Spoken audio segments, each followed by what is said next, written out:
ICE itself is a very evil institution, but those that work for it are some of the most cowardly, inhumane pieces of shit to ever grace the earth. I think we all know why they hide their faces. It's not for being a fear of being doxxed, but fear of facing consequences for their actions. We all know that they're not brave enough to go after legitimate criminals, but they're brave enough to assault Target employees and middle-aged white women.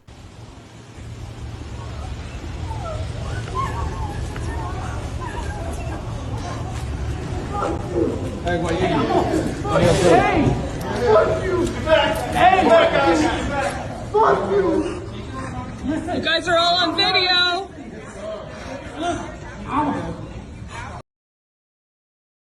Let him out of the vehicle. They tortured him. This guy? This guy right here, yeah. Tortured. You okay, man? No, I'm not okay. Bro, it's shit's crazy. My man's bleeding. Bleeding. They slammed me on the ground. We all know how ICE agents respond when they're mocked or ridiculed, and even the government knows that. That's why at every opportunity, members of Trump's regime will defend any violent crackdown and openly promote it. That guy is protected by absolute immunity.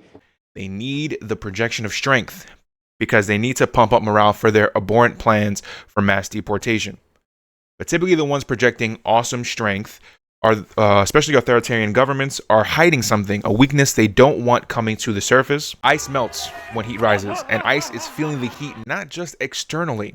Ongoing operations in Minnesota and across the country against anti-ICE protesters have tensions at an all-time high, both in American communities and even within ICE's ranks themselves. We're going to be taking a look at this article from Ken Klippenstein, titled "Immigration Agents Terrified of ICE Backlash After Shooting. Leaked documents show Border Patrol needs volunteers for Minneapolis surge." And right at the top of this headline, pictured here, is Border Patrol Commander Gregory Bavino looking oh so tough. Look at how tough this big, strong boy is. Look at him, just oozing strength and confidence, right? Meanwhile, Gregory Bavino is, and again, this is no disrespect to my short kings, I have love for you all, brother's got to be under 5'5", all right? In the wake of an ICE officer's killing of Renee Good, the Department of Homeland Security is rolling out Operation Metro Surge, flooding Minneapolis with hundreds of additional federal agents, only to realize it doesn't actually have the confidence to match the bravado. So they as typical of, niggas who talk shit can't really back it up.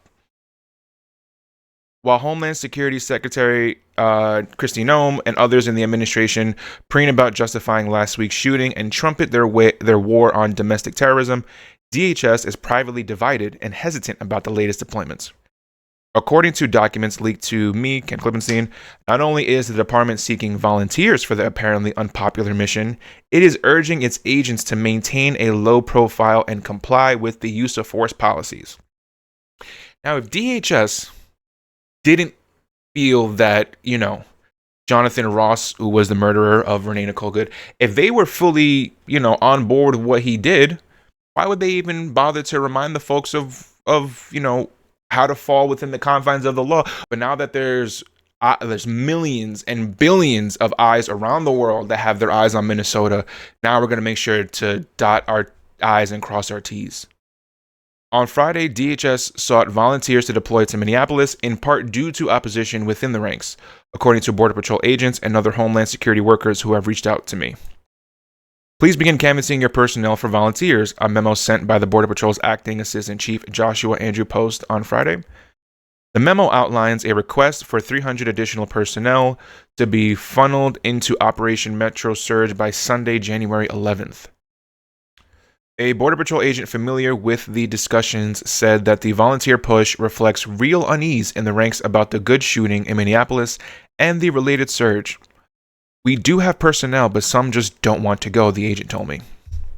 Why not? I thought ICE agents were ramping up to round up hardened criminals, pedophiles, motherfucking cartel leaders. Why don't they want to go? I thought you guys you're fighting the good fight. What happened? Asked about the hunt for volunteers, DHS and Customs and Border Protection did not respond to a request for comment. There might be some immature knuckleheads who think they are out there trying to capture Nicolas Maduro, but most field officers see a clear need for de-escalation. Yeah, bro, first of all, And this is not me in defense of the bullshit that went on in Venezuela, but at least the motherfuckers that went to Venezuela had more training than your average ICE agent. There is genuine fear that indeed ICE's heavy-handedness and the rhetoric from Washington is creating a condition where the officers' lives are in danger rather than the other way around. Within hours of the shooting, Noam held a press conference declaring Renee Good had carried out, quote, an act of domestic terrorism with zero evidence, of course, when she attempted to run a law enforcement officer over. There is a video, and she just lied, the Border Patrol agent said of Noam's characterization of the incident. And that's a good point. It very clearly has an effect. When you come out, when the DHS comes out and wants to so forcefully defend what is so clearly indefensible, and we'll get to it later on in the video, not even be transparent about the investigation. You're investigating Renee Good's wife for potential leftist domestic terroristic ties. Like, this has an impact on morale. You're better off just not saying shit. The senior DHS, and on top of that, you're throwing more agents into an already hostile situation on purpose to intentionally create chaos and violence, which will provide the justification for King Trump to enact the Insurrection Act. The senior DHS official adds that an increasing number of Homeland Security workers are concerned about the public backlash. The claim is that recruiting is up, but there's also dread that gung-ho types that ICE and the Border Patrol are bringing in have a propensity towards confrontation and even violence. Today, Border Patrol Tactical Commander Greg Bovino circulated a legal refresher for agents in the field, including on the use of force, not a move that screams certainty about their conduct. And Greg Bovino's like, just a reminder, guys, and that's exactly how he sounds. Just a reminder, guys. You can't shoot unarmed white women in the face. What do you say to Americans, including police chiefs, that say if there is no de-escalation in sight, it's not a matter of if, but when this happens again? Well, we've already said that, Nicole. The de-escalation, and a lot of those police chiefs that you mentioned don't seem to de-escalate. They seem to escalate. Are you de-escalating? Absolutely. Every day we de-escalate. And the department has sent memos to volunteers from Minneapolis warning about their, quote, operational security, covering everything from removing any signs of law enforcement affiliation when they are around their hotels to turning off location settings on their phones so that they can't be tracked. All things that you do when you're a very popular and justified force in the community.